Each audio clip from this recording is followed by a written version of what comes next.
처음에 댓글을 봤을 때 좀 불쾌했어요. 여기서부터 혼선이 시작됩니다. 여기서 말하는 브랜드란 내셔널 브랜드를 말합니다. 자신감 막 뿜뿜 한 번 사는 인생. 지금은 브랜드 절대 하시면 안 됩니다. 지금은요 브랜드가 답입니다. 이거 다 제 탓입니다. 오늘 정리 한번 해서 말씀드릴게요. 이런 걸 아셔야만 멋모르고 초보자분들께서 온라인 사업에 뛰어드실 때 리스크도 적고 내 사업에 적어도 내 사업의 캐파가 얼마나 되고 현재 상황에 현실적으로 어떻게 방향들을 잡으시면서 사업에 접근을 하시면 좋을지에 대한 내용을 찍는 과정에서 시청자분들 입장에서 제가 직접 다시 봤을 때도 오해의 소지가 있기 때문에 이 영상을 한 번 더 찍습니다. 지난 영상 댓글 달아주신 분 정말 진심으로 감사드립니다. 처음에 댓글을 봤을 때 좀 불쾌했어요. 그래서 삭제 처리를 하려다가 이거 내가 잘못한 거였더라고요. 분명한 건 문제가 된 해당 영상에 더보기란에까지 설명까지 적어놨는데도 유튜브라는 채널의 특성상 내용을 잘 확인이 안 돼요. 안 됐기 때문에 충분히 혼란을 가져올 수 있는 요지가 있었다고 판단합니다. 그래서 제 채널 영상 중 자세하게 내용을 다뤄드린 영상이 있는데 이건 역시 유튜브 플랫폼의 특성상 전체적인 영상들이 이어지는 연계가 되는 구조로 노출이 되는 것이 아니기 때문에 충분히 혼선을 가지고 올 수 있을 거라는 생각이 들었어요. 그래서 또다시 이번엔 칠판 앞으로 와서 영상을 또다시 찍습니다. 유튜브 채널을 운영하시는 분들은 충분하게 아시겠지만 영상의 컨텐츠를 만들어 나간다는 게 쉬운 일은 아니에요. 저 같은 경우는 제 현업 일들 때문에 고민을 하고 영상을 좀 하나 만들고 할 시간이 부족해서 보통은 미팅이나 지인들을 만나거나 하면서 그때 사람들과 한 울타리 안에 있는 업무들에 대해서 소통을 하면서 좀 감정이 이입됐을 때나 그날 저녁에 바로 이곳 제 개인 작업실로 와서 영상을 많이 제작하는 편입니다. 유튜브를 제가 시작하고 얼마 안 되었었던 어느 날이었어요. 동대문 도매에서 친해진 형님인데 그 당시에 장사가 너무 안 돼서 정말 너무 어려워지셔서 도매에서 나와서 쿠팡의 남성 구두를 위탁해서 판매를 하다가 얼떨결에 상품이 하나가 터진 거예요. 정말 얼떨결이에요. 도매 시장에 있으면서 페이지 하나 만들 줄도 모르고 등록도 잘 할 줄 몰랐었던 형이에요. 광고만 조금 넣을 줄 알고 SNS나 블로그 이런 것도 전혀 모르고 여하튼 힘들게 돈을 조금 모았습니다. 도매 장사를 한 짬밥이 그래도 있으니까 해당 구두를 중국에 샘플로 보냅니다. 똑같이 만들어 달라고요. 박스에는 본인의 로고를 넣고 안 그래도 슈즈 카테고리는 사이즈가 많은데 돈이 좀 투자가 되었었겠죠. 그런데 여기서 문제가 터집니다. 나 브랜드 제대로 한번 해볼래. 여기저기 플랫폼들에 입점 신청들을 하려고 하는데 무신사나 SSG나 MD들이 뭐라고 했을까요? 스큐가 부족하다는 겁니다. 자산몰은 있냐?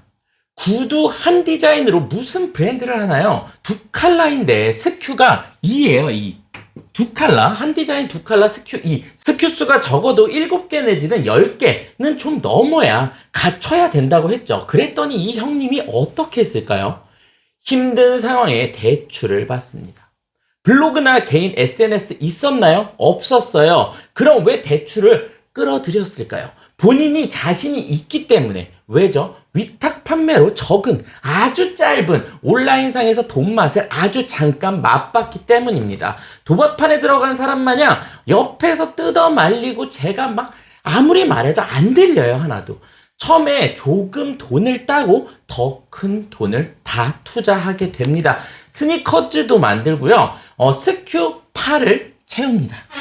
스큐 8개를 채웁니다. 돈을 주고 자산물까지 만들고요. 상세 페이지는요, 다 돈을 주고 만듭니다.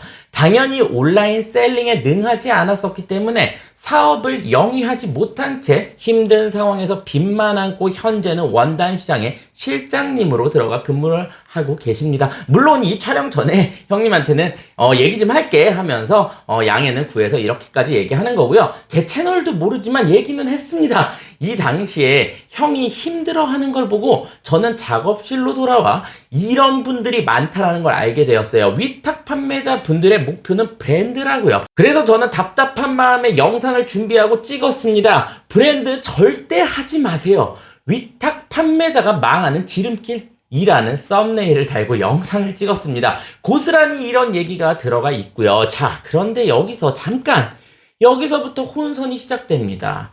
여기서 말하는 브랜드란 내셔널 브랜드를 말합니다. 내셔널 브랜드를 말하고요. 하지만 제가 잘못했습니다. 저는 이커머스 뿐만이 아니라 재래시장까지, 법인회사까지, 도매부터 공장 운영까지, 소매셀러는 물론이고요. 전반적인 구조의 장사를 다 해오면서 엄청 큰 기업의 간부도 제가 아니고 하찮은 일개, 대신 기복이 많았던, 기복의 폭이 좀 심했어요.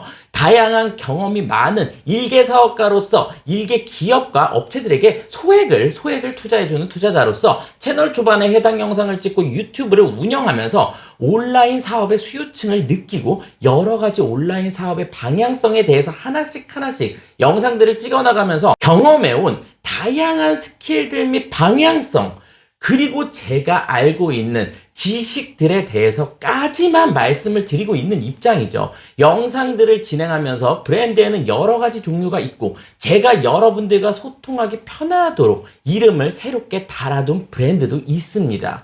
내셔널 브랜드 이외에요. 제네릭 브랜드라고 하죠. GB라고 하죠. GB라고 합니다. 많이 알려지지 않은 브랜드예요. 상표권이 있고 없고 보다는 뭐 예를 들면 동대문 도매 브랜드라든지 중국 제품이라든지 유명하지는 않은 그런 브랜드를 제네릭 브랜드로 나눴습니다. 보통 제약회사 쪽에서 많이 사용되죠. 그리고 또 뭐가 있었죠? 프라이빗 브랜드, PB. 이건 많이들 들어보셨을 거예요. 무신사의 무텐다드라든지 쿠팡의 PB 브랜드라든지 유통업자가 직접 운영하는 브랜드를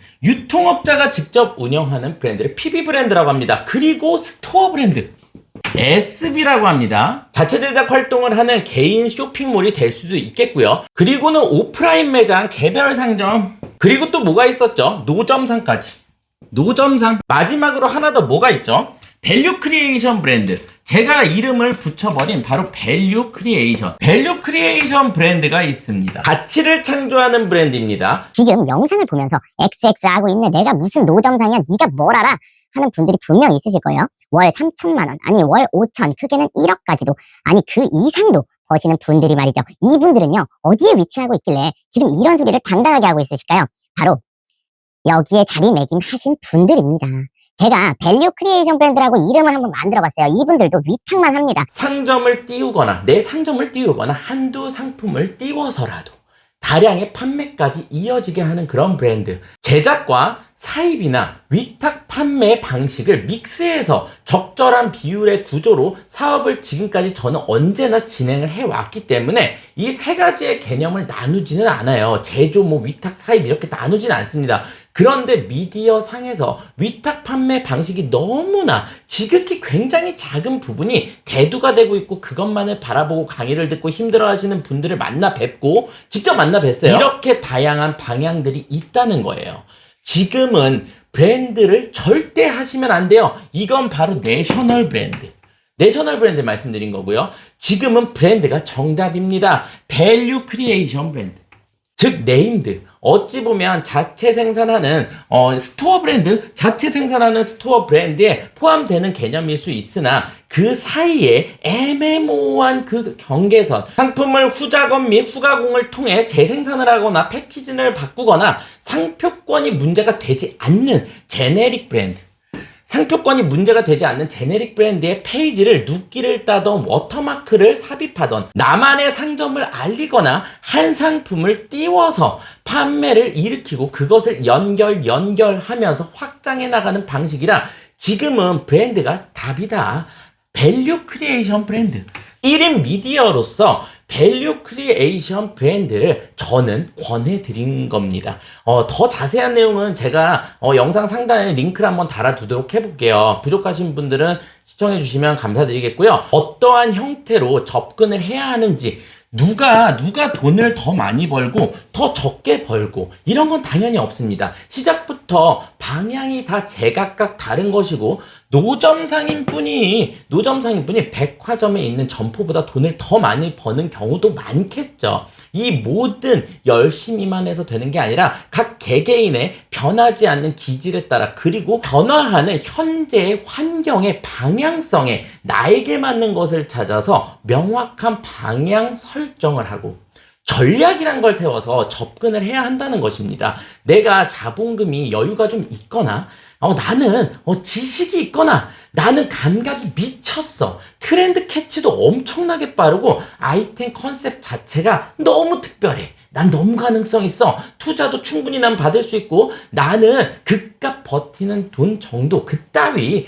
다 메꾸면서 자신감 막 뿜뿜 한 번 사는 인생 난 모든 걸 다 걸고 난 도전해 볼 거야. 난 해볼 수 있겠어. 내셔널 브랜드로 진입하시면 됩니다.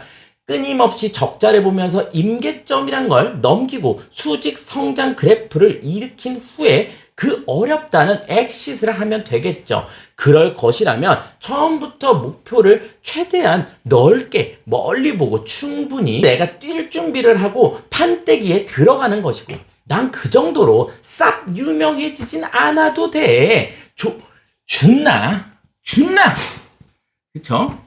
나는 준나 버티는 건 원치 않아. 그런데 1년, 꼬박 6개월, 꼬박 미친 듯이 그래도 돈은 한번 해봐서 만져보고 싶어. 난 장기 지속하고 싶어. 잠깐만 하려고 사업자 낸 거 절대 아니거든. 밸류 크리에이션 브랜드.